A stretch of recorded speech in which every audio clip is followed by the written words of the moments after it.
Om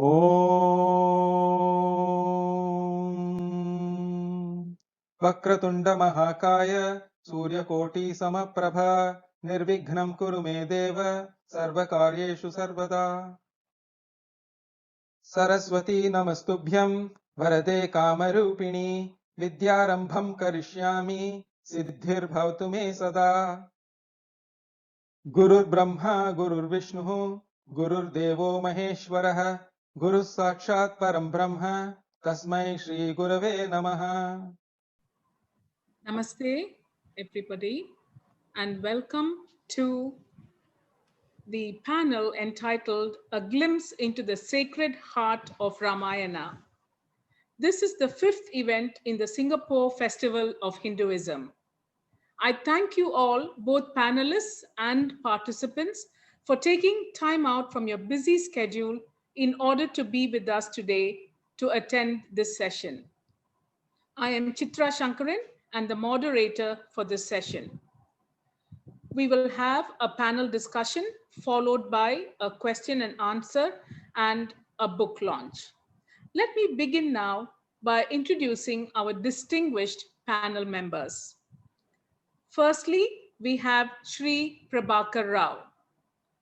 He is the author of Ramayana 108, an engaging book published by the Hindu Center, Singapore, which will be launched at the end of this session.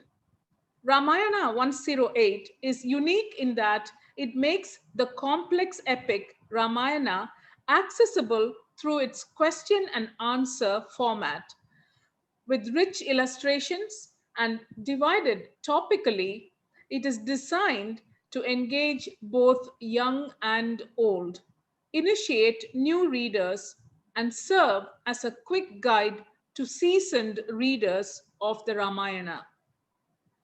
Sri Prabhakar Rao, the author of this book, has had an illustrious career in business as well as in the spiritual domain. An electronics and communications engineer by training, he also holds an MBA. He was Global Vice President and Head of Asia Pacific region in the Siemens Ultrasound Division in Singapore and South Korea. He's now Director of Asia Pacific Business Operations, Verasonics USA. In his spare time, he conducts regular weekly and bi-weekly classes on Valmiki Ramayana, Bhagavad Gita, and Vedanta Darshanas to many groups of interested adults and students spread across many countries and also many states within India. He's a great Bhakta of Sri Rama and has conducted many seminars on the Ramayana. He is the author of several other books as well. It is a great privilege to have him with us today. Next, we come to Ms. Vandana Agarwal, our other panelist, also a contributor to Ramayana 108. She has penned a very enriching essay on the importance of Ramayana in Southeast Asia to the volume Ramayana 108. This is a carefully researched and thought-provoking piece that adds value to our volume. Today, we hope to hear more from her on this exciting topic. Ms. Vandana Agarwal has been volunteering at the Hindu Center for the past 5 years as a member of the editorial committee of Omkara, an annual Hindu Center publication. She has also contributed content to the Hindu Center website and actively participates in many projects. Vandana ji is a former school administrator, volunteer, citizen archivist, and freelance journalist. She remarks that she is grateful for the opportunity that the Hindu Center has provided her to rediscover and connect with her religious roots. We are deeply happy to have her with us today. Finally, we come to Dr. Uma Nadarajan, who is the current honorary secretary of the Hindu Center. She has been volunteering with the center for 4 years now. She is active in the Bhakti wing and spends time chanting and learning spiritual Hindu texts. Uma is an ardent lover of Carnatic music and was also a student of Sifas. She has lived and worked in the United States for almost a decade, where she served on the board of a Philadelphia based non profit music society, Shruti. Professionally, she is an educator and researcher in the field of K 12 education. She serves on the board of an education charity, Enabling Leadership. She is also a People's Association grassroots leader for a neighborhood committee. Thank you, Uma, for sparing the time to be with us. Thank you, dear panelists and participants, once again for being part of this very lively, what I hope will be a very lively session. Let us begin our discussion without further ado. Uma, let me start with you. Ramayana 108, which we are going to launch at the end of this session, begins with your succinct, comprehensive summary of this great epic. We all know what a complex plot line Ramayana has. So tell us some of the challenges that you faced in trying to capture the essence of the story for our publication. Namaste all, and thank you, Dr. Chitra. Welcome to all the viewers and welcome to the second day of this Singapore Festival of Hinduism. We hope you will have a very enjoyable and learning journey over the next 10 days. I cannot thank enough the opportunity that I got from Hindu Center to be able to be contributing to this book, second in the series. Thanks to the editors, thanks to Hindu Center. Firstly, when I look at it, look at the challenges, as we all know, it's such a vast epic. It was a massive task, I should say, to start off with. And my constant struggle was, how am I going to represent the epic in the way it was intended? I mean, you look at all the versions of the Ramayana, and my base was on Valmiki Ramayana. They are also differing in subtle ways, depending on who writes it and which parts of India it has come up from, and the characters, the way in which they were portrayed. So in other words, I was very careful to do the summary or the synopsis of the epic and not actually to bring in any of my interpretations or thoughts yet, because the book, you will find that in the book. So that's what the book is about, to answer the questions. The 108 Q&A, when you have a chance to read it, you will see that they talk about the dilemmas and the key characters. So my job was basically to do a summary, and that was something that I kept reminding myself. Secondly, the Q&A also addresses the characters in detail and explains, how bhakti, dharma, friendship, and all are portrayed by the different characters in detail. Issues of fairness, unfairness, and all that. When I was trying to bring the whole summary in, I should say, about 5 to 6 pages in the book, I was grappling. I thought that was the greatest challenge. How am I going to do this within 5 to 6 pages, for example? Here I have to thank my parents, who I hope are able to watch today. They not only provided critical feedback, we used to have conversations almost on a daily basis, where I used to give them drafts. So they were actually a sounding board, reviewers for my earlier drafts before I sent one to the editors and Dr. Chitra. So I really want to thank the chance I had to work with them on that, and also that they were able to spend time on this.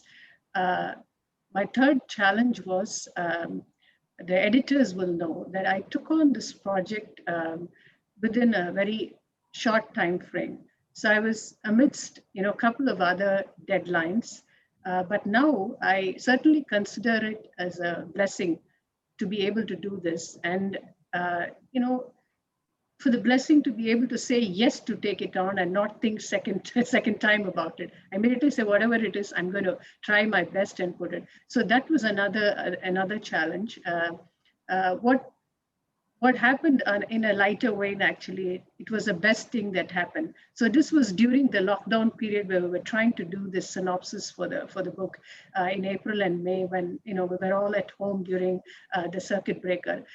There were friends of mine and people who were pursuing fitness goals, and on the other hand, people were trying to do binge watching TV, somewhere in middle. So I thought to myself, what would be the interest and pursuit that I would like to do? And this became exactly an opportunity which I didn't think would come to me, and that's where I consider the greatest blessing. So it helped me to engage deeper into this epic. Because as you would know, in order to come up with a synopsis, we had to read a few and sort of look at, okay, these are the points that I would have to portray when I'm going to give the summary of this. So that's how I learned how to prioritize.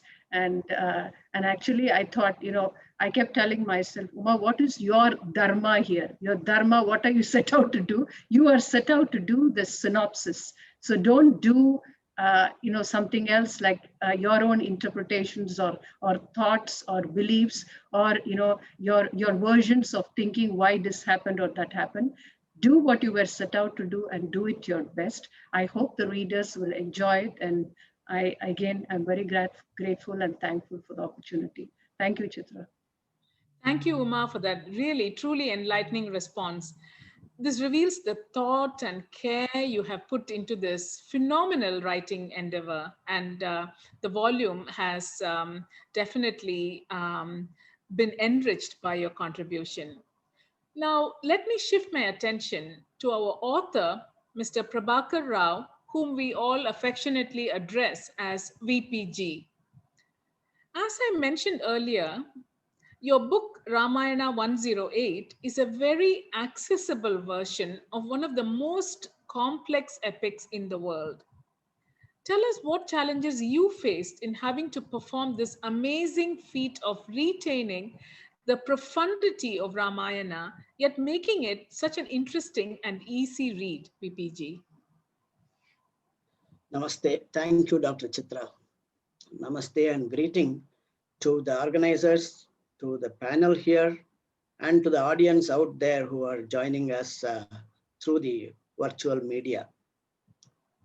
First of all, my thanks to the organizers for giving me this opportunity to author this book on the epic, which is very close to my heart, Ramayana of Valmiki.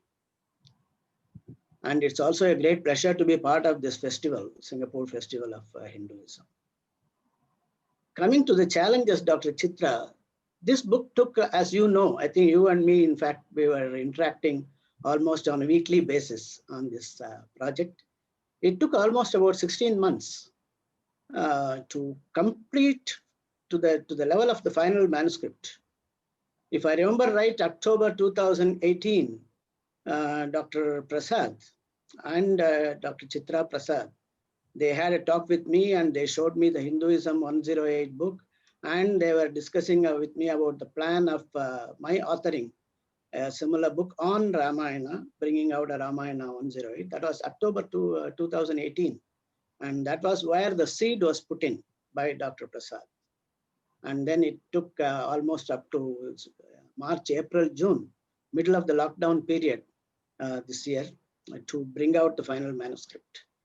There are quite a few key challenges. Number one is Ramayana in the epic Ramayana in a story form, everybody knows. Every Hindu knows, and many non-Hindus also know. So the purpose of this book cannot be to once again bring out the story form. The purpose of this book has to be something deeper than that. We have to bring out the nuances buried inside many of the episodes in Ramayana. So that was the first key challenge. For example, let me just explain what I mean by this. At the end of Sundarakandam, after Hanuman comes back to Kishkinda from Lanka, to report to Rama and Rama, Lakshmana and Sugriva. When he is standing in front of Rama, the first thing he does is he is turning in a different direction from where Rama is, and he does a big namaskara, big pranam, in a very different direction. Now that much is the story form. But we have to go deeper into that and see why. Why does he do that way? Why is he not offering his pranams to Rama? He's a great Rama Bhakta. He's standing right in front of Rama. He has come here to report to Rama about what happened in Lanka, about his finding Sita Devi and the rest of the things there. But he is not even facing Rama, but he is facing in a different direction and doing a big pranam. And then he is turning to Rama and doing a pranam. So why is he doing so? Who is there in that particular direction? Which entity, which being, which person is there in that direction? How can that entity or that being or that person be more important to Hanuman than Rama himself? All these, and what is the message here from Hanuman to Rama? Is Rama getting insulted by this behavior of Hanuman? On the other hand, we see Rama feeling very happy about it. Then we have to dig deep to find all these answers and bring them out in this book. So the nuances in each such episode all over Ramayana, we have to bring it out. So that was the first key challenge that I had. And I wore that kind of a hat when I was working on this book. Second, Ramayana characters are generally seen in the world as very black and white, black or white, I should say. Ravana and all his people, they are the black ones. Rama and all his people are the white ones. There is no gray. There is no gray. One. Second, each character is stereotyped.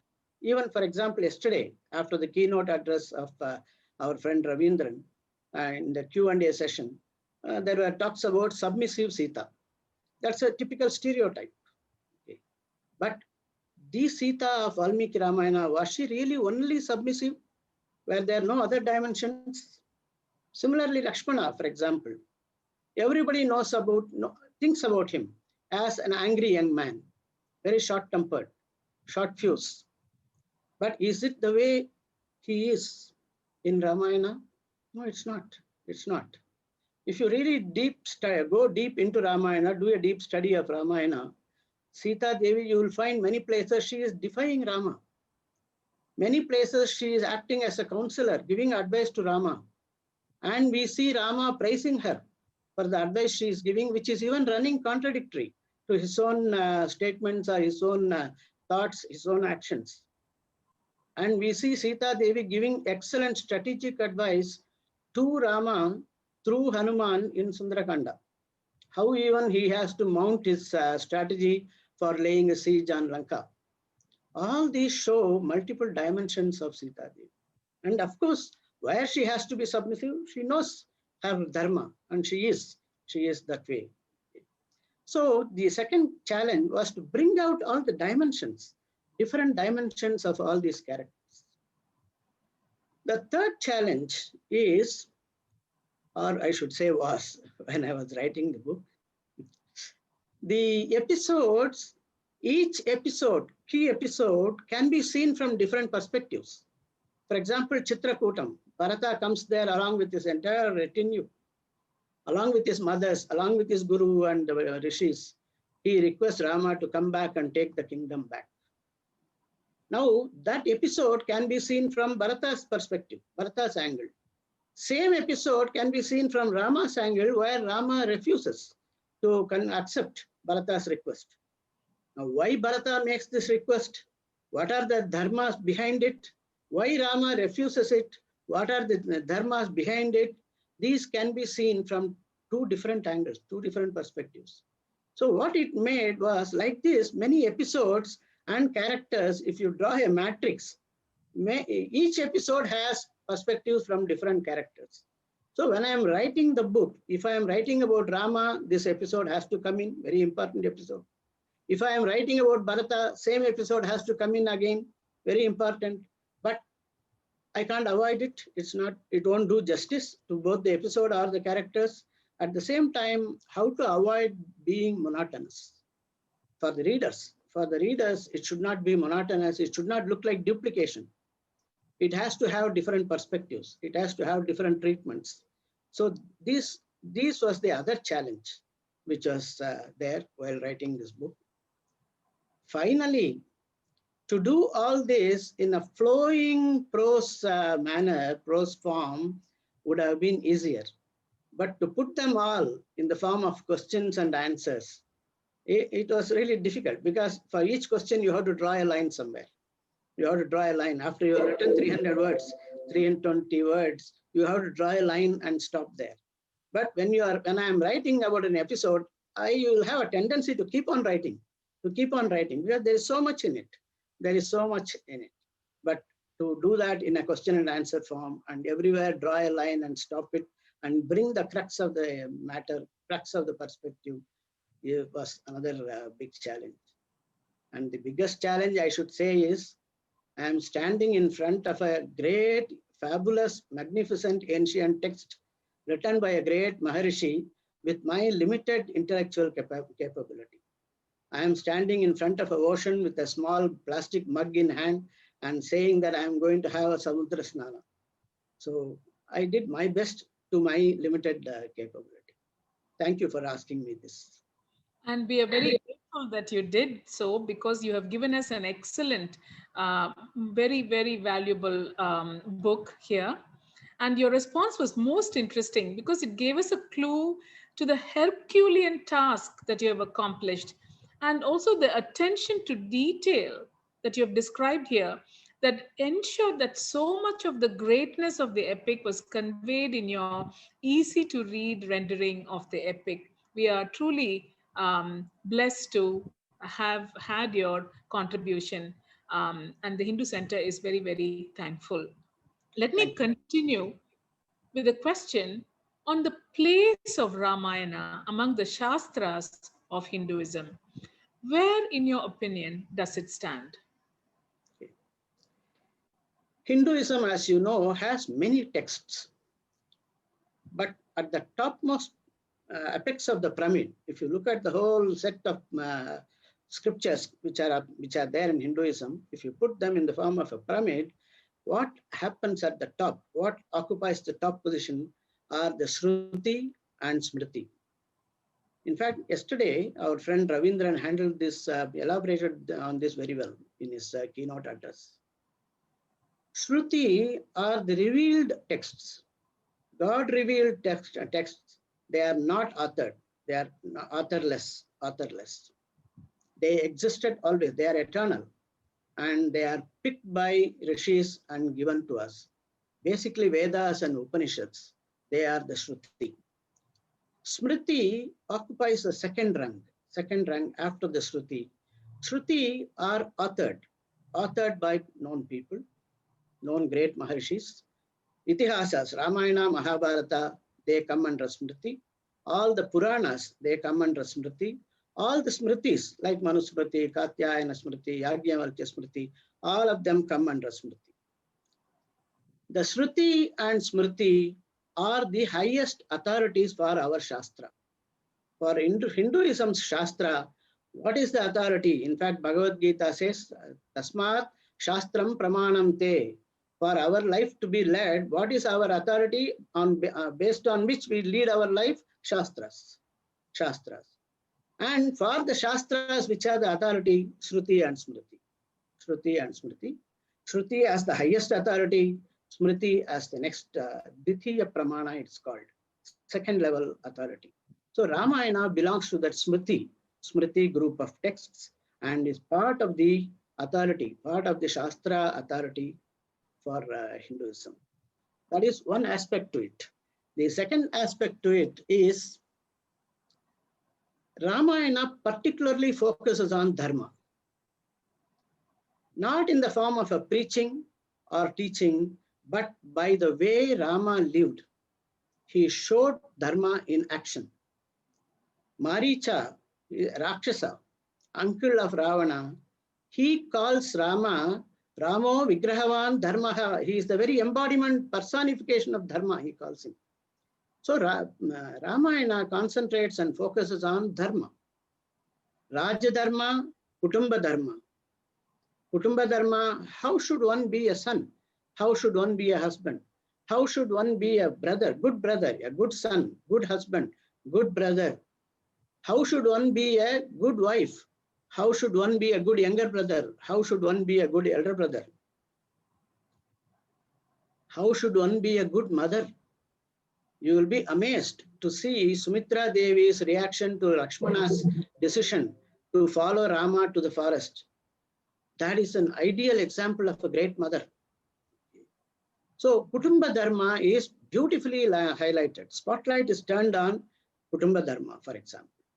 Similarly, Raja Dharma, how should a king be? How should a queen be? How should a prince be? These are beautifully brought out in Ramayana. In short, Ramayana, I see it as a Dharma Shastra. If one wants to learn how to be living an ethical way of life, read Ramayana. Try to follow. It may be very high, lofty ideals. Try to follow as much as we can. It's a Dharma Shastra. So it's part of the Shruti and Smriti authorities for Hinduism, Shastras of Hinduism. Second, in particular, it's a Dharma Shastra. Third, it's a Adikavya.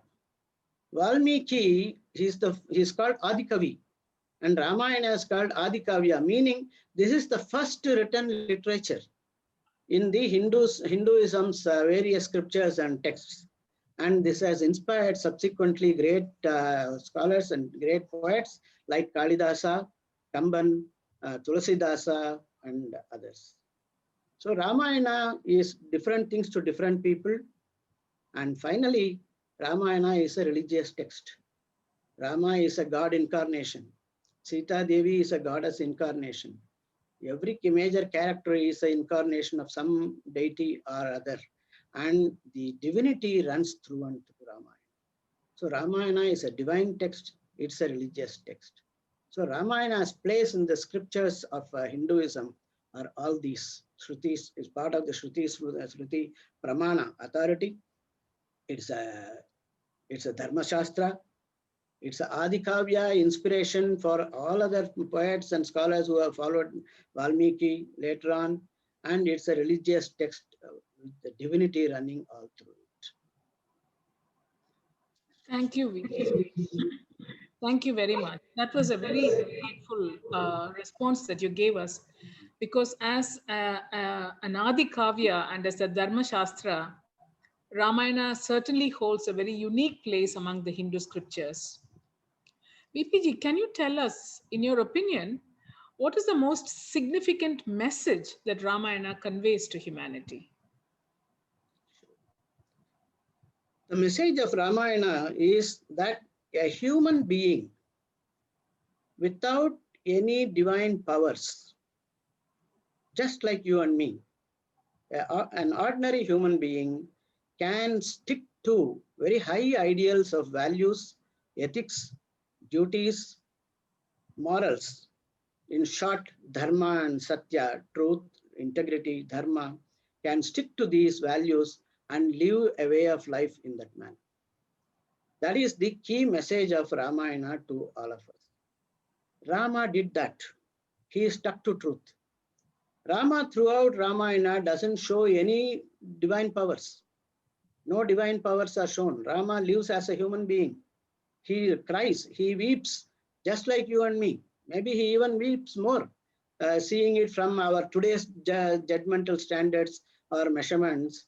He even behaves more of a human being than us, perhaps also. But the key thing is, at all points, he sticks to dharma. Against great obstacles, he had to do great sacrifices. He had to face great tragedies. Very fortunately, most of us don't face such tragedies in our lives, but Rama did. But Rama faced all of them and still stuck to the universal values, stuck to dharma, stuck to his duties.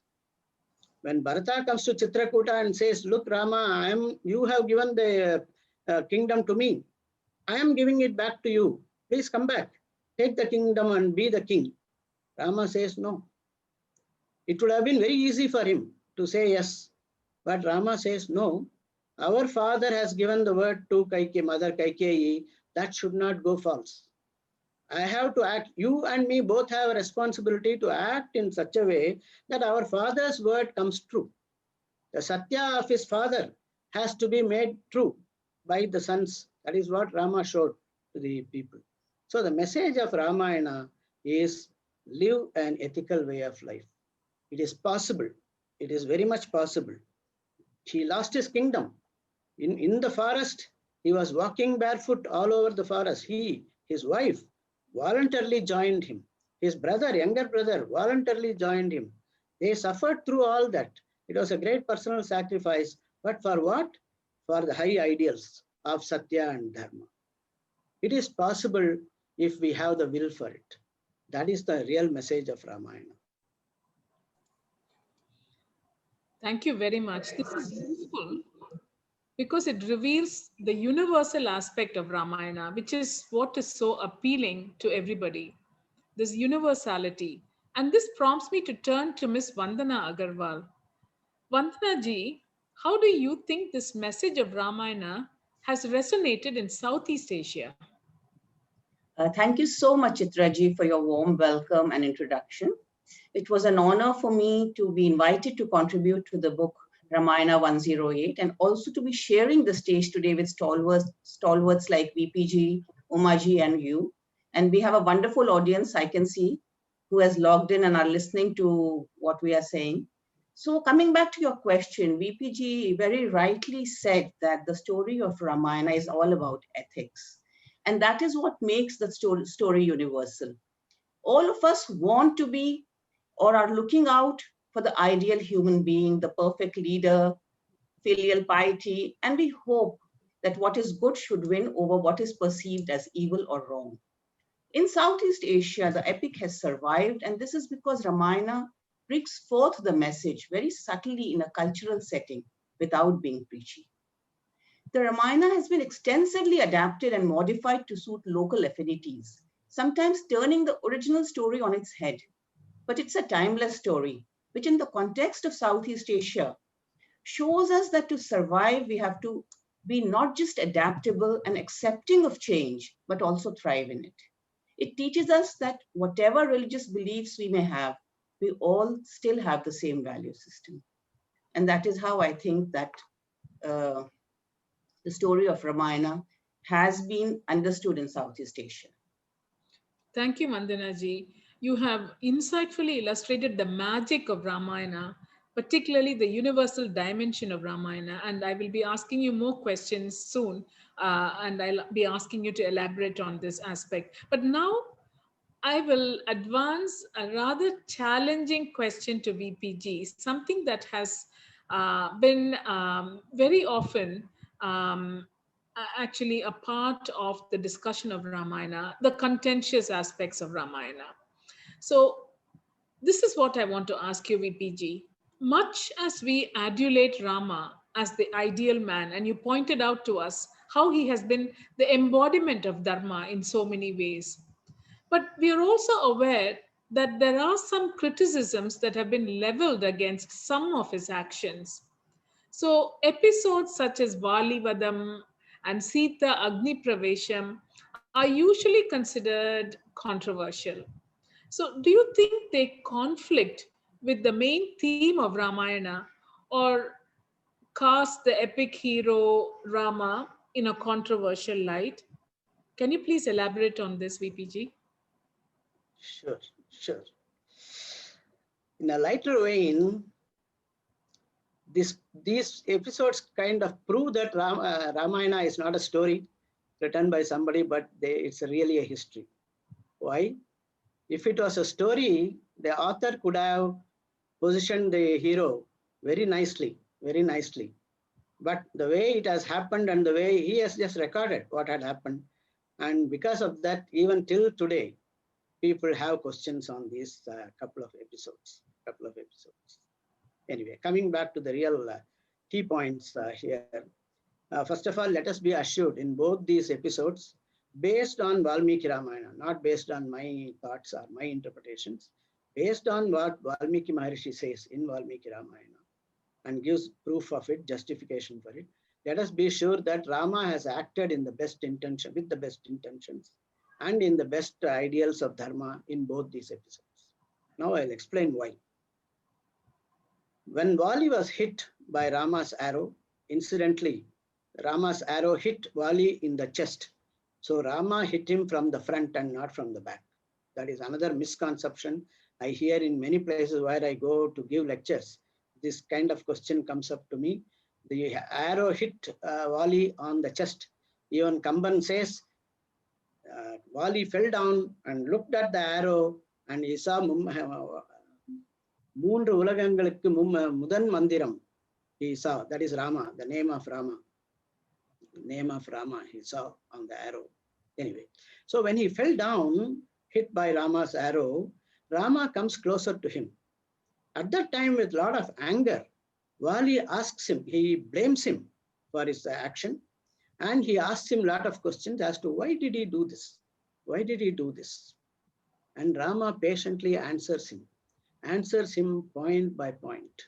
At the end of it, I'll explain what he answered, but at the end of it, Vali was thoroughly convinced that Rama's action was in the highest ideals of Dharma, and Vali apologizes for blaming him and for questioning him. We'll now get back into what was the answer that Rama gave, or key answer. He gave so many answers, point by point. The key answer was this. He said, Vali, you have committed adharma, and I have punished you. The adharma of driving away your younger brother and forcibly taking your younger brother's wife as your wife. It is an act of adharma, and for that adharma, I have the right to punish you. I have punished you. I have not come to do any battle with you, but I have punished you. I came here as a lieutenant of King Bharata. Look at the modesty of Rama here. He says, myself and a few others, we are the lieutenants of our King Bharata. And wherever in Bharata's kingdom, if there is an act of adharma, it is our duty to correct it, to rectify it. So as a lieutenant of Bharata, King Bharata, and under his authority, I punished you for the adharma you did. Second, he also says, look, that is the Raja Dharma. Second, he says, Kshatriya Dharma says, we go to the forest and we hunt animals. And that's what I did. You are an animal, I have hunted you. So you don't blame me for not standing in front of you and fighting with you, because I have not come here to battle with you. I have come here to hunt you. I have come here to punish you. That is where Vali sees what has really happened, why Rama acted this way, and Vali apologizes for his blaming Rama, and then he requests Rama to take care of Angada. There is a complete change. There is a diametric change in Vali's attitude.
Okay, it looks like we are having some issues with VPG's internet. So let me now ask Vandana ji some questions about the aspect of Ramayana that she has had such expertise with. And so, one of the things that I would like to ask is, um, when we talk about the original story of Ramayana and how it has been reimagined and adapted in Southeast Asia, perhaps you've come across some differences which are interesting, as well as some overlaps. Perhaps you can elaborate a little on this. Yeah, sure, Chitra. It's very interesting if you look at Ramayana in Southeast Asia. We know that the Ramayana came to Southeast Asia uh, a long time ago through cultural contact between India and Asia. The story traveled with the traders traveling via the sea route to Java, Sumatra, and Malaysia. And then there was the land route that travelers took from eastern India and spread the story to Burma, Thailand, Cambodia, and Laos. As the story traveled, it changed form and adapted to the local sensibilities and needs. In one of the earliest examples from Vietnam, this is from around the 7th century, we have a story where Ravana, the 10-headed king, is the king of Champa, who abducts the beautiful wife of the neighboring king, who has 10 chariots, meaning Dashrath. And he is the king of Annam, and the king of Annam then builds a causeway across the sea to rescue her. The story broadly remains the same, but it has been localized. And there are many such examples. Local names have been adopted. For example, in Burma, Hanuman is brings the Sanjeevani booty from Mount Popa, which is a mountain in Myanmar, instead of the Himalayas. In Laos, the story is set on the banks of the Mekong River, which we all know is the most important river in the region. Now, several versions of the original story are found in Indonesia. In one version, we see that Mandodari, Ravan's wife, was actually Dashrath's wife and given as a gift to Ravana. Sita was the daughter of Ravan and Mandodari in this version.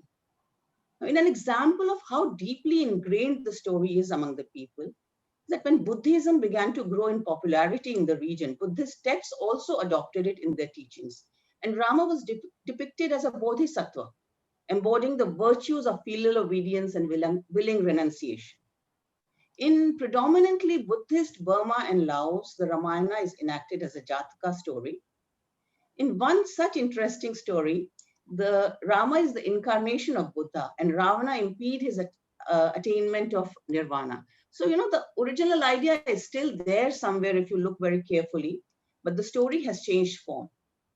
It has been adapted and changed in every country, and there are various versions that we see. While Valmiki's characters are mostly looked upon as black and white, like VPG said previously, the stories in Southeast Asia actually deviate from the original to suit their needs. In many versions of the story, Hanuman is the most popular character who is neither celibate, he's not a saint, and he enjoys his life. He kind of provides a humorous aspect to the whole story. In Thailand, Ravana is not considered as a sinner, and his death is dealt with a great deal of sympathy. Unlike the original Ramayana, the Thai Ramayana also ends on a happy note, with Ram and Sita remarrying after the intervention of Iswara. Now, after Buddhism, Islam arrived in Java from the 15th century onwards, and we see that Hindu traditions practically retreated. And as Islam spread, Bali became a little island of Hinduism, which it still is. And they've kept the story alive in almost the original form with certain additions. And they have everyday rituals and kechak dances, which showcase the story as they interpret it. On the other hand, in the Islamic countries of Southeast Asia, the Ramayana story continues to thrive in a non-religious cultural setting. Now, the Hikayat Seri Rama of Malaysia contains many Muslim legends and has very little affinity to Valmiki's Ramayana. In one version, Dashrath is believed to be the great grandson of Prophet Adam, and Ravan receives boon from Allah and not Brahma. So, this is the beauty of Ramayana, how it has adapted and how it has actually, taken on different forms. And that's why it has survived for so long in the region. In the dance, ballets and wayang kulit in Malaysia and Indonesia, which are primarily performed for entertainment, Ramayana has been indigenized, new characters have been created, and local deities have been added. Now, if we talk of the present times, the kings of the Chakri dynasty, which is currently ruling over Thailand, take on the name of Rama on accession to the throne. The present king, as you know, is King Rama X. Even today, in times of natural calamity, many Cambodians approach Buddhist monks for help. They open the Ram Kirti, which is their version of the Ramayana, and place a stick on a random page. If the page that is open has some positive anecdote, then it's a good omen. But if it opens on something like the abduction of Sita, it portends bad news. I mean, this does sound like something that many of us may have done at different times when we were faced with difficulty and we turned to Ramayana to get answers and to get some hope. Interestingly, only I think last week or this week on Tuesday, when US President Barack Obama launched his memoirs, he also mentioned the Ramayana, and he said that he has a special place for India in his heart, and he attributes it to listening to the tales of Hindu epics and like Ramayana and Mahabharata. So coming back to your question, Chitraji, Ramayana is very much alive in Southeast Asia, where it has been adopted and adapted numerous times. And it has become an integral part of the cultural landscape and ethos of the region. Thank you so much, Vandana ji, because this is truly fascinating. And I think it actually, in some sense, reinforces the idea that VPG was talking to us before he got cut off, and we'll go back to that shortly. But the idea of this universality of Ramayana and the way in which it is able to adapt itself to various cultures, because there is something about the character of Rama and something about the flow of the epic that seems to appeal to all aspects of humanity and to various cultures in various different ways. And what is particularly interesting to me is the fact that you say that even in Islamic traditions and cultures, they have been able to secularize Ramayana and see it in that way. So let me come back to VPG when he was talking about Rama as this Uttama Purusha. Maybe you could tell us a little more about you were ending with Vali Vadam, and you were about to begin on Sita Agni Pravesham. So maybe you could elaborate on that a little, VPG.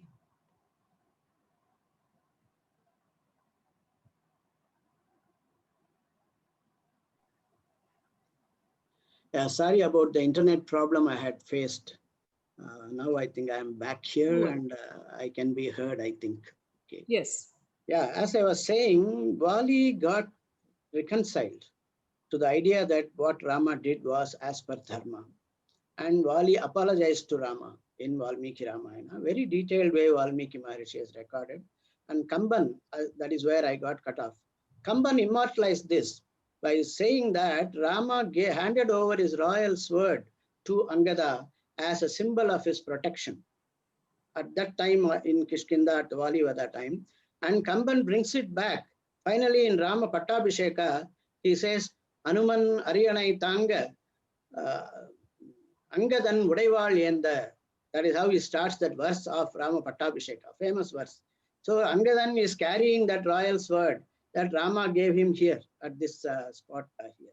So I think the basic point here is that what Rama did was as per dharma. He punished Vali for adharma. Vali himself got all these explanations, patient explanations from Rama, and Vali got reconciled. Vali apologized and thanked him for the explanations, and Vali requested him to take care of Angada, which Rama did. That is one. Coming to Sita Agni Pravesham, again a big misconception. Lot of people refer to it as Agni Pariksha. Agni Pariksha is testing Sita Devi in the Agni, in the fire, pit of fire. There was no such testing. Neither Rama intended to test Sita Devi's chastity, nor did Sita Devi want to prove her chastity. What happens there exactly in Valmiki Ramayana is that Rama tells her, look, you have stayed in somebody's house for 12 months. I cannot take you back and live with you. You go and live wherever you want. That is all that he says, with a lot of words around that. Okay. He doesn't say you prove your chastity by any test. Sita Devi says, if I can't live with, once again, a very defiant Sita Devi, very spirited Sita Devi, not the submissive Sita Devi or a one-dimensional Sita Devi. A very defiant Sita Devi says, if I can't live with you, why should I be alive? I don't want to be alive. Why should I go and stay anywhere else? Oh, chitam me kuru saumitre. She tells Lakshmana, Lakshmana, create a pit of fire. I don't have any interest in living anymore. Let me jump into it and give up my life. This is what Sita Devi says. So there is no question of any pariksha anywhere, any test of chastity anywhere appearing there. Okay. In fact, very interestingly, Sita Devi even says, Rama, if this was your intention, when Hanuman was sent by you to me, to find me, you could have sent this message through him. Why did you bring the Sainya, the army, and take all this trouble to come here and do Yuddha? I would have just killed myself once I got that message. Why did you take all this trouble? She asks in a very defiant manner. That is the real multidimensional Sita Devi of Valmiki Ramayana. Okay. And when she jumps into the fire to give up her life, that is when Agni Bhagavan brings her out, hands her to Rama. This was not anticipated, this was not a test, anything, but it happened. And Agni Bhagavan handed her over to Rama and says she is purity personified. If Rama was Dharma personified, Sita Devi is purity personified, embodiment of purity, and take her. You don't have to reject her. And Kamban even goes one step further in Kamba Ramayana and says, Agni Bhagavan saying, the fire of her purity is burning me. Take her quickly, take her quickly. This is what Kamba Ramayana says. Okay. Then Rama accepts her back. So this is not Agni Pariksha, but it's Agni Pravesham. And the reason Rama did this, that is important here. Reason Rama did this, and in the process, he has earned a bad name from everybody down the centuries, down thousands of years. He has earned a bad name as a hard-hearted husband. The reason he has done this is to show his wife's glorious chastity in a very glorious manner to the world. If Rama had stood up and said, my wife is absolutely pure, nobody is going to believe it. People are going to say, that is what you expect Rama to say. He is after all her husband. But now, Rama, through this act, he has proved to the whole world the glory of Sita Devi, even putting himself down in the process. For this, we have to give a big hand clap to Rama, I would say. So these two episodes are absolutely in line with Dharma. And again, why did Rama do this? Caesar's wife has to be above suspicion. That is what we say. Rama is now going back as a king to Ayodhya. He has completed his exile. He is going back as a king. And Sita would be the queen. And the prajas, the citizens of the kingdom, they have to see her as blemishless. It is very important. It is very important. That is the Raja Dharma also. So keeping all these factors of Dharma in mind, Rama did this. Number one, his wife's glorious chastity has to be seen in a glorious manner by the whole world.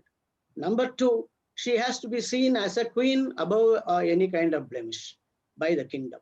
So with this in mind, in both Vali Vadam incident and the Sita Agni Pravesham incident, Rama has acted in the highest ideals of Dharma.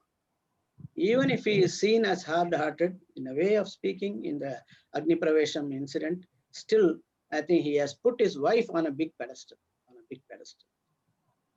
I hope, especially through this medium today, to the audience who are watching this, I hope this message is carried to them, and I hope they carry this message to others around them, not to blame Rama wrongly, falsely. Rama's actions have been absolutely on the lines of Dharma, even in both these episodes, which are made into controversies, but need not be controversies. Thank you. Thank you very much, VPG. You've been a very passionate advocate of this Dharma Purusha, and we are very grateful for your very instructive response, because I think many have not been aware of the fine differences between Agni Pravesham and Agni Pariksha, and I think it's very interesting that you have clarified this for us today. I have one final question for you, VPG, and that is, we all know you're a great Rama Bhakta. You have spent a considerable part of your illustrious career writing about and lecturing on this epic. So tell us what Ramayana means to you personally. A very brief, succinct kind of summary of what Ramayana is to you personally. I think for me, first of all, Ramayana is not a story, is not an epic, but it's a history.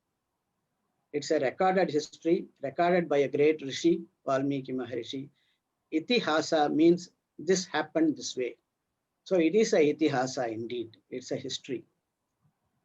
Second, for me, Rama is a God incarnation. Rama is a God incarnation. Sita Devi is a goddess incarnation. And various other key characters are the incarnates of various other deities in the Hindu pantheon of celestials. Ramayana for me is a guide to ethical living. Rama lived as a human being, as I said before. Rama lived as a human being, believing in the highest ideals of Satya and Dharma. He says at one place, Satyam eva Ishvaro loke. Satyam is the God of the world, Lord of the world. Satyam eva Ishvaro loke, he says. He places Satya as the highest. Satya and Dharma, they go together. Satya Dharmam Pratishtitam, it is said. Ramayana itself says this. With his inspiration, everybody around him in Ramayana, they all get lifted to the high, lofty ideals of Dharma. In their behavior, in their character, in the way they conduct themselves, they occupy very high slots, very high pedestals. This is from the inspiration of Rama. I always think of like Ramayana as a galaxy, solar system, with Rama as the sun in the center. And with the inspiration from the sun, everybody, all in their respective orbits, they all shine. They all shine as examples of Dharma. So Rama is a role model, he is an inspiration, and he is a God incarnate. The bhakti aspect of me, for me, you asked me a question, what is Ramayana for me? The bhakti aspect from me, my heart goes towards Rama and Sita as the God and Goddess. My mind looks at them, the way they lived as human beings, how they lived, occupying very high levels of ideals, values, ethics, and morals, with tremendous moral courage. Rama goes into Kaikeyi's chamber as a prince about to be coronated. He comes out after a little time, he comes out as one without anything in hand and one who has been exiled. Was there a difference in him? The equanimity of Rama is unbelievable. No difference in him. Valmiki says, Asya Mahatim Lakshmim Rajya Nashtam Na Apaharshati. Mere loss of a kingdom cannot take away the tejas from his face. That is what Valmiki says. Kamba Kamban says, going in and coming out. Was there a difference in his face? People like me, how can I explain? Kamban says, how can I explain? Is there a difference? Yes, there is a difference. Andrea alarnda sendamarainai vendra dhamma, he says. When the face of Rama, when he came out as a pauper, was even more bright than when he went in. This is what Kamban says. That equanimity of Rama is an inspiration for all of us. Is an inspiration. So for me, Rama is a god, Sita is a goddess.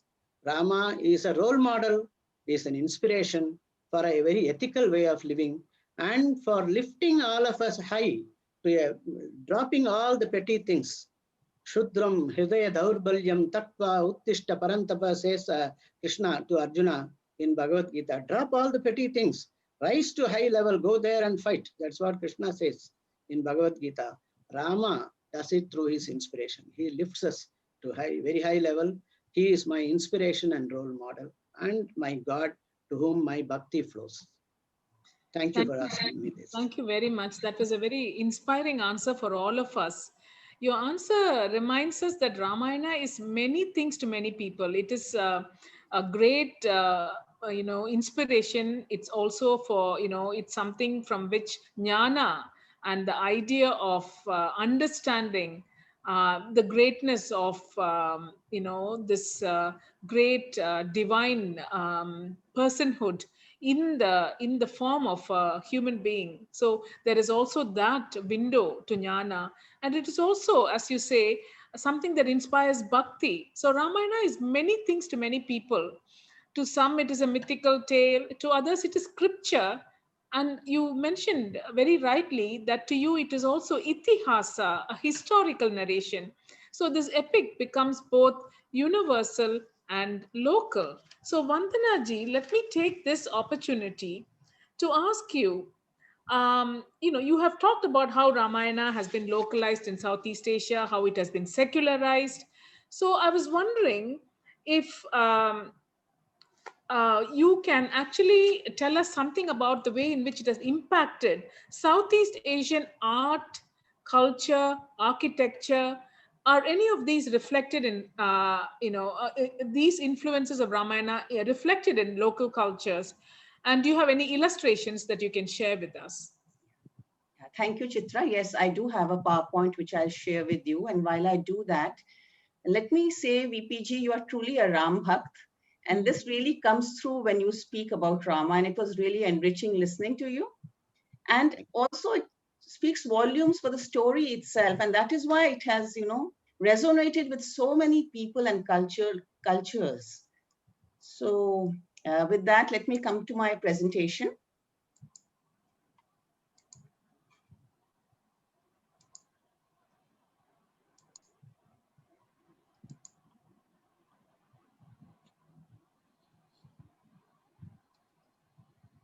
So Ramayana has left its footprints throughout the art and culture in Southeast Asia. And we have already established that the Ramayana has been an instrument of historical and cultural contact.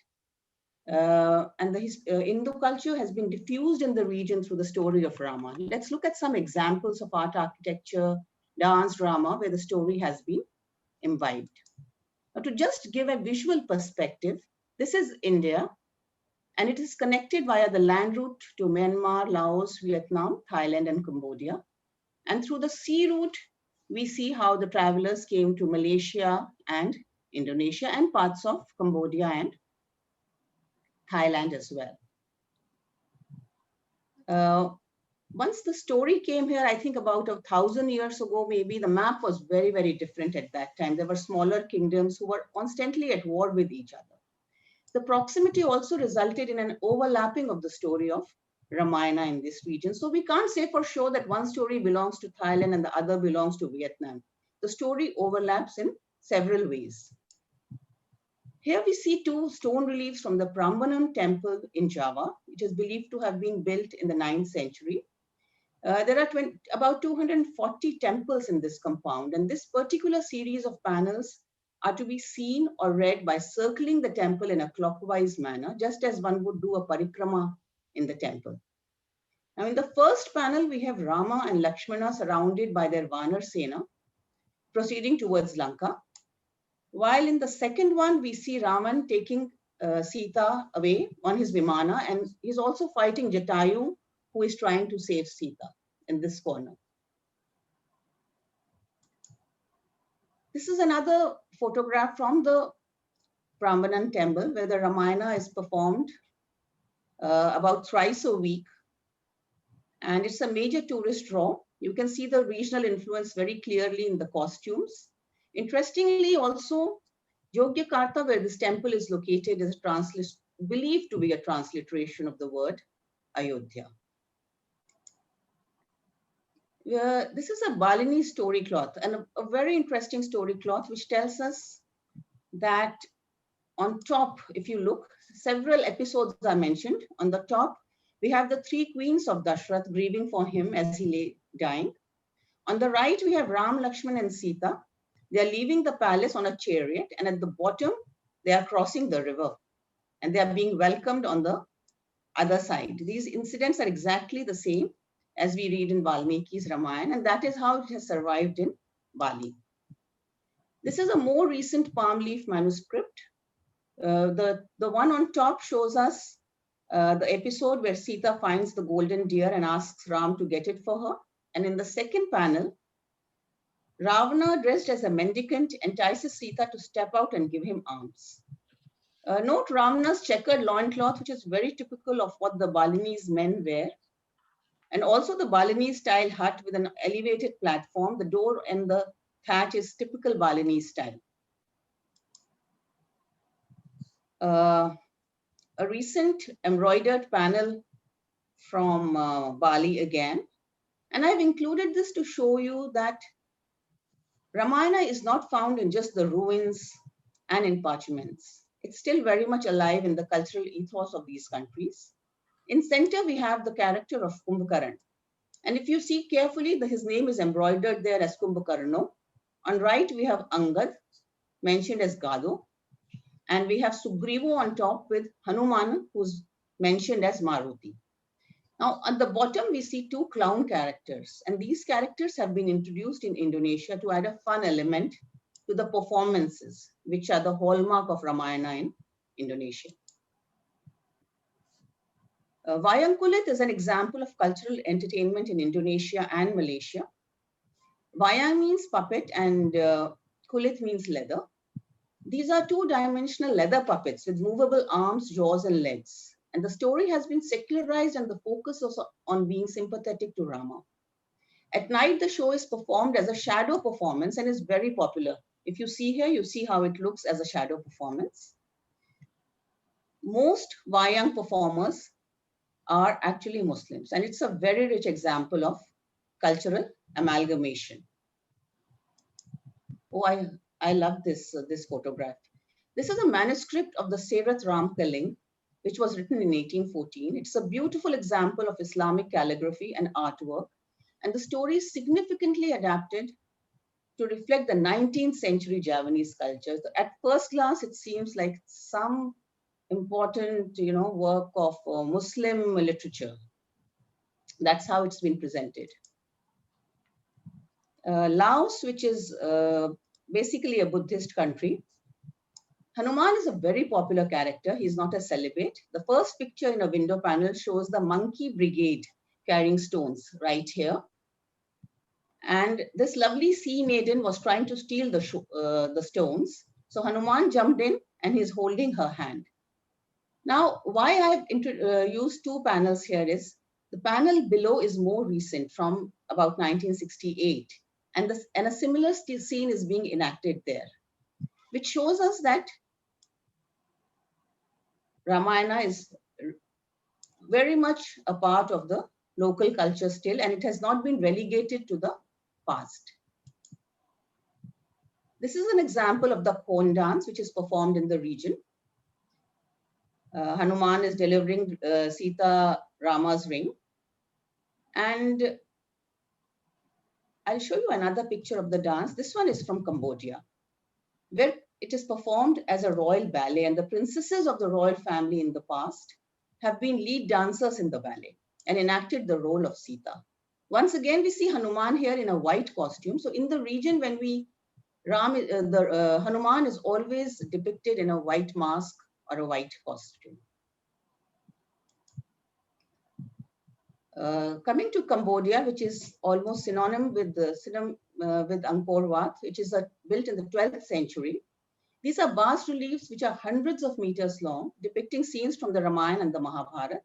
The first panel depicts the war between Ram and Ravan. The middle one, which is from Angkor Tham, shows Sita ji sitting under the Ashok tree with Hanuman offering her some fruits. And the third one has the fight between Bali and Sugriv.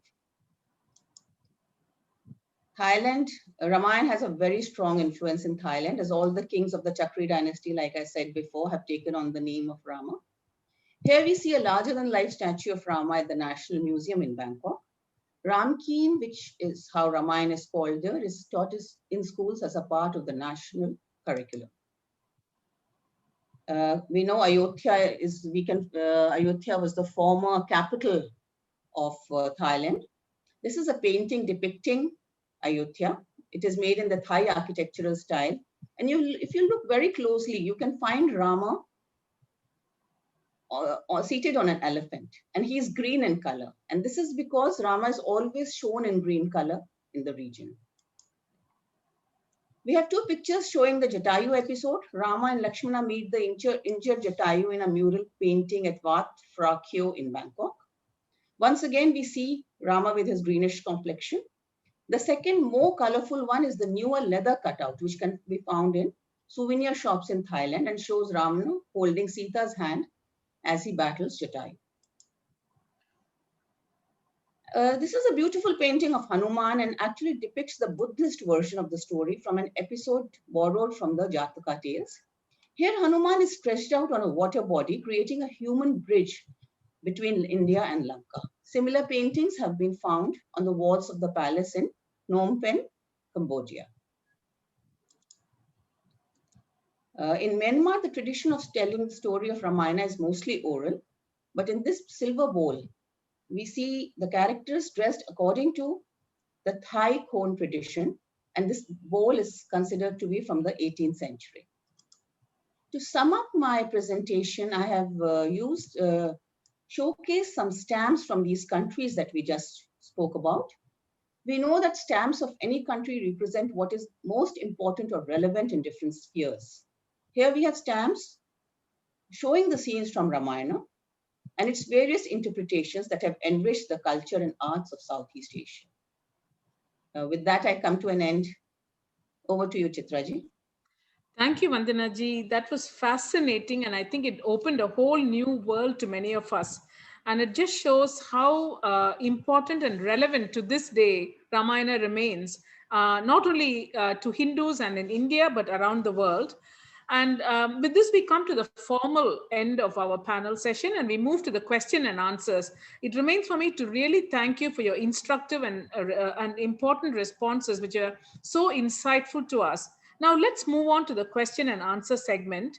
One of the questions that has been asked, which I think we have not addressed at all in this session, is about Uttarakandam. And they say, is Uttarakanda an original section of Valmiki Ramayana, or was it a modern time interpolation? VPG and anybody else who would like to respond to this, please.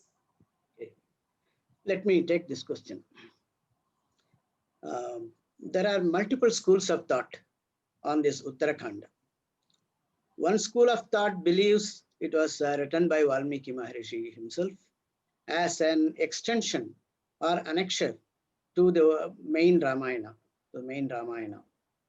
Another school of thought thinks it was written by some great Maharishi, not necessarily Valmiki Maharishi, and added later on. These are two different schools of thought.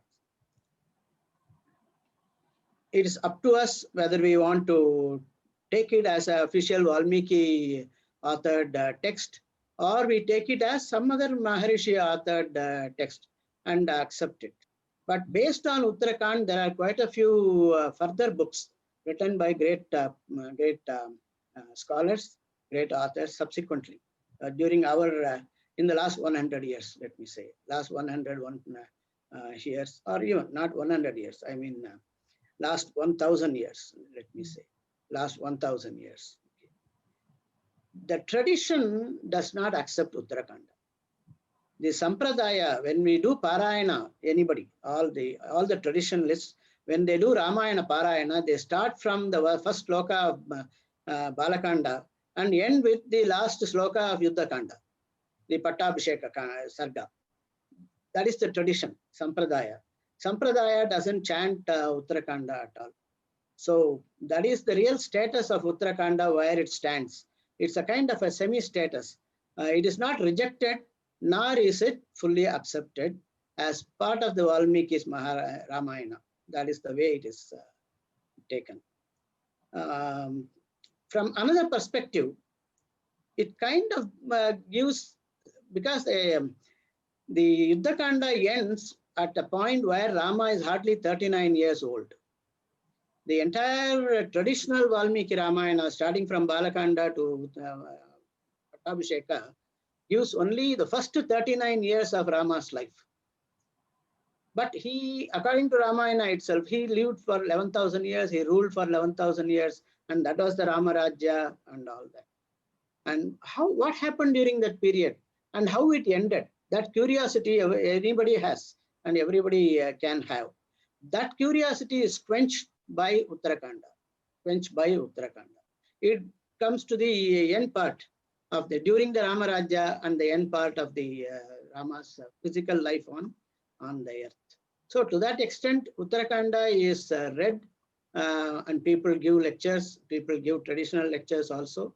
But still, it is not part of the tradition, part of the Sampradayak Ramayana. I hope that answer gives you a picture about Uttarakhanda. Yes, thank you very much. I think that's a very, shall we say, comprehensive explanation about Uttarakhanda. There are two other questions which I think we have already kind of addressed, but anyway, let me read it out. And if anyone is interested in elaborating on the answers that you've already given, please feel free to do so. So the next, one of the questions is, how does Ramayana remain eternally relevant? That is one question. Would anyone like to respond to that very briefly? Because I think this has been already discussed a little, and we have some exciting book launch and all that awaiting us. So just in a couple of sentences, BPG. Ramayana is basically on the values, timeless, eternal values. The truth, the dharma, righteous way of living, the ethics, the duties, all these, they remain timeless. They are eternal. I think a son's duty towards his parents remain today as relevant as it was in Rama's time. A husband's duty towards the wife remains as relevant today as it was during Rama's time. And a king's duty towards the prajas, towards the citizens, they remain the same today, will be in future, will be also in future the same. Because Ramayana is based on universal, timeless, eternal values, Ramayana remains relevant at all times. It has remained relevant till today. It will remain relevant in future also. Yes, we have seen so many changes in the world, but we still find Ramayana of so much relevance, and that says a lot. Dr. Uma, you were going to say something? Yes, so continuing on the universal values, I was actually going to say even today, as an educator, we always talk about 21st century competencies and things like that. What we keep emphasizing is the core values, the strength of a child's character that needs to be developed as he or she goes through, years of schooling. And what are those core values? It's about character, it's about ethics. In Singapore, we even talk about living in harmony. That means in happiness with yourself and with your society. The equanimity that VPG was mentioning is actually a social emotional competency we talk about. Self-awareness, how we say that, when he thought he was going to be coronated, he goes into Mata Kaikeyi's room, comes out. It's a different emotion altogether, right? But he understood his own emotions, his strengths, and then took it with such, I wouldn't say what a great feeling it would have been at that point. Yeah, and he was able to be to manage himself effectively. That's a self-management value we talk about. How he was able to decide in many cases where we talk about dharma. Today we say children need to be responsible when they grow up as responsible people and responsible decision makers, as responsible leaders, which is basically identify what would be the consequence of a particular action. This is what Rama essentially did. If he reacted in front of his mother, or if he did something, or what he would have done, when Bharata was angered by this whole thing, so every action of his would actually have a different consequence. And all of this is what we today we want children to be aware. So the universal values is something that we want every human being to have, and that is actually fully personified by Rama. It's just an embodiment of this. That's a complete relevance, I say. Eternally, definitely. Thank you, Uma. I think you have brought it very nicely to the whole idea of the millennials and the millennial generation and how we, this remains relevant to them. And as you said, emotional, they talk about EQ, emotional quotient, which is as important as intelligence quotient. And so emotional quotient and intelligence quotient we can see in the characters in Ramayana, of course, personified in Rama, but in many other characters as well. You see this combination of emotional as well as intellectual quotient, which is so important for us today in the complex world we live in. So Yeah. thank you both for that very insightful response. And I just have one last question for Vandana ji. Someone says, and I know that you have responded to this in detail, so just a very short response. Detailed awareness of Ramayana and Mahabharata seem to be prevalent throughout Southeast Asia, despite the religious and cultural differences. Can you give any possible reasons for this? Vandana ji, would you This like is the reason is exactly like Umaji and VPG said, the story is eternal. The story is timeless. It resonates with everyone. It doesn't have to be followed as a religion. To be good is something we all want to do, irrespective of the religion we follow. So the respect for tradition, the story speaks of respecting your seniors, traditions. It's a lesson in tolerance. And the fact that it stayed here, religions have, different religions have come up, dynasties have fallen, 1,000 years have passed, but the story remains. And this shows how tolerant people have been in the region because the story resonated with them, they accepted it as a part of their culture.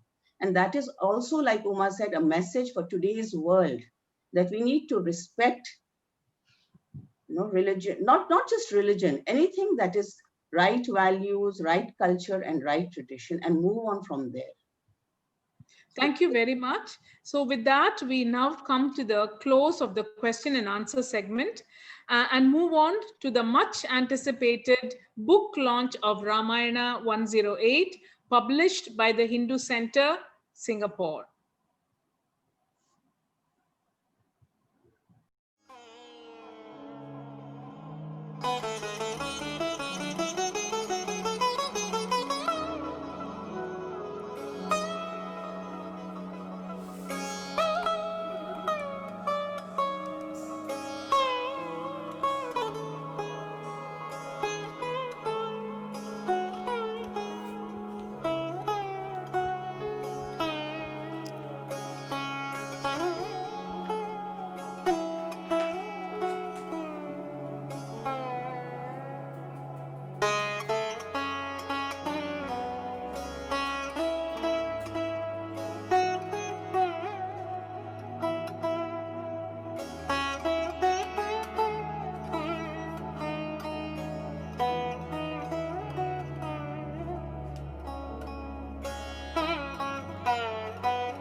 Dear viewers, the book is, as you saw, the launch now. It's all ready to be picked up. The festival launch offer is actually here we have that both books you can get it, both the Ramayana 108 and the Hinduism book for 16 only. But the book itself, the Ramayana 108, is $10 per copy with free local mailing in all of Singapore. If any of you are interested for overseas mailing, just do let us know. You can always visit the website hinducenter.org.sg if you'd like to know more. I would encourage you to read it. It's really worth a good read. Thank you, Uma, for those details. I hope all of you have taken note of it. If you have any questions, you can approach any one of us or the admin at the Hindu Center. Warmest congratulations, VPG, on the successful launch of Ramayana 108. We are deeply grateful to you for this contribution, as also to Vandana and Uma, who have added great value to the volume with their significant contributions. Thank you all for your participation. We are deeply honored. I also like to thank the audience for your enthusiastic engagement with this session. We sincerely hope that you found it enjoyable. We will now end the session with a closing prayer.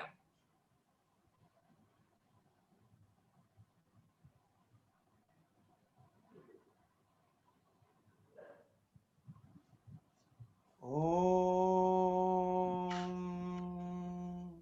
सर्वेषां स्वस्तिर्भवतु, सर्वेषां शान्तिर्भवतु, सर्वेषां पूर्णं भवतु, सर्वेषां मङ्गलं भवतु, सर्वे भवन्तु सुखिनः, सर्वे सन्तु निरामयाः, सर्वे भद्राणि पश्यन्तु, मा कश्चित् दुःखभाग् भवेत्।